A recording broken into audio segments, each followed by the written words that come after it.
In this video, I'm going to show you a really awesome technique for finding missing angle measures when you have parallel lines and a transversal. And so what I'm using here, this is called patty wax. This is the wax paper that comes in between hamburger patties. And so why I love this stuff is it's a cheap alternative to wax paper or to tracing paper. And it comes in these nice small sheets. So your students aren't wasting a huge sheet of tracing paper for one or two problems. So let's get started here. So normally when we're teaching this lesson with the parallel lines and the transversal, we're teaching the students to memorize the names of these angles, what they're called, and there's different techniques to do that. But then after we teach them the names, we teach them how these angles are related. And so one important thing to always teach your students is that your two angles, so angle 1 and angle 2, they're either going to add up and equal 180, or your two angles are going to be equal to each other. So this is what I really stress for my students to learn, are these two relationships. The two angles are either going to add up to 180 or they're going to be equal to each other. And this really helps them if they've kind of got a clear path ahead of them that it's either option A or option B. So the first thing that we do is I have them trace one of the angles that's labeled with an expression. So for this one, we're going to trace ACF. So we're going to trace ACF, and I have them label so they can remember which angle they traced. So once they've traced their first angle, now they can move this angle, and we want them to move it to the other angle that's labeled. And so what we're looking for are, do the angles line up nice and neat, or is one bigger than the other? So I always teach vocabulary with this. Make sure that you line up the vertex, make sure that you line up the leg or the side of the angle, and then move from there to determine if they're congruent or not. So these two angles are congruent. So what that means is I can write an equation, and I can set these two angles equal to each other. So now it's a matter of solving this equation. So in the graphing calculator, I teach my kids to use y equals. And so we put the left-hand side of the equation goes into y1.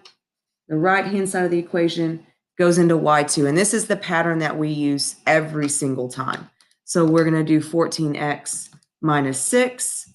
And then in y2, we're going to do 13x plus 3. So from here we graph. And what we're looking for on our graph is where these two lines intersect. And so I'm not really sure that I can see the intersection here.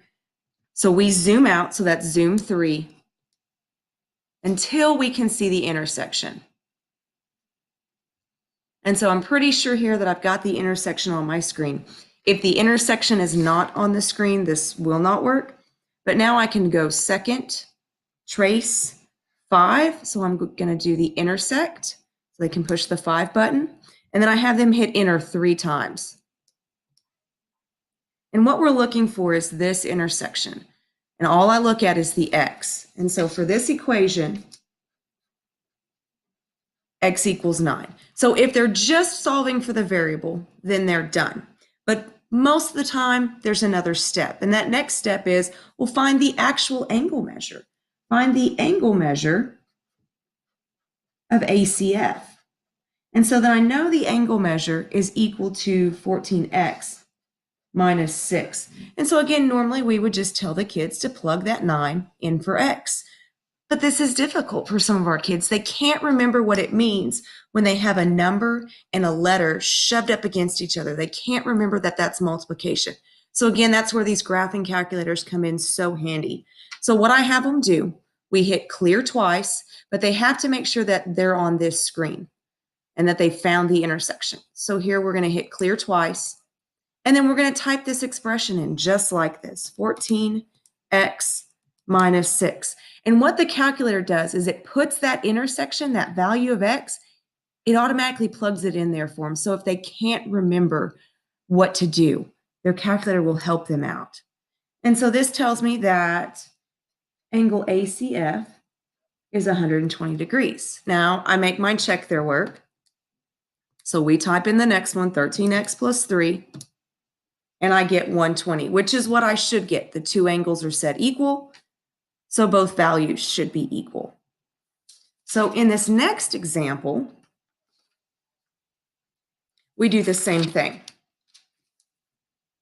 And so this time we're going to trace DCF. And we label it DCF. And so you can make them label, put a nice vertex on there so they've got a point to move it to. So we're going to move it to this angle, CFG. So I tell them, line up the vertex, line up a leg, line up a side. And so hopefully they can see that this angle here, this DCF, is not the same size as CFG.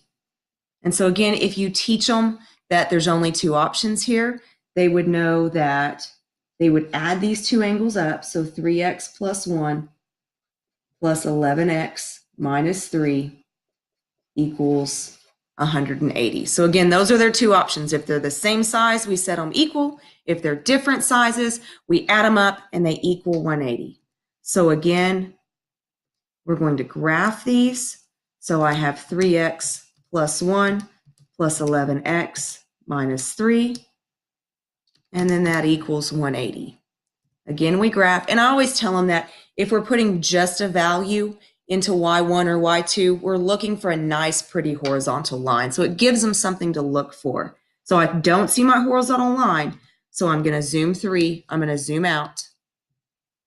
And I'm going to do this until I see that horizontal line. So I don't see it yet. Zoom out again. And there it shows up. Okay, so now I can see the intersection. So now I can do second, trace 5, and enter 3 times. Enter. And here I can see that my intersection is x equals 13. So again, if they need to solve for an angle measure, they need to know the measure of DCF. I know that it is equal to 3x plus 1. And so again, clear, but make sure that this is up on their screen first. So clear, and then we just type this straight in, 3x plus 1.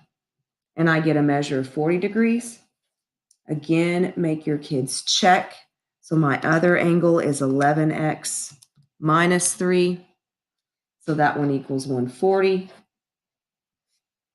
So they know that those two should add up to 180 degrees. And I go ahead and I prove this for them. I go ahead and type the numbers in. So I would do 11 times my x value of 13 minus 3, just to show them that it works either way. And that kind of helps clarify for them what I'm doing and what the calculator is doing. So again, I hope this technique comes in useful in your class. I know it has in mind. If you would like a picture or the name of the patty wax I use, I'd be more than happy to send you a picture of the box. Please keep looking for videos that are going to be more focused on the calculator and the tips and the tricks for the calculator. I will be including a video that focuses just on solving equations and substituting values into X. And also I'll be adding pages to my Teacher Pay Teacher store that have those calculator tips and tricks laid out with pictures and visual aids that you can add to your journal and make a great journal section called Calculator Tips. So thanks for joining me.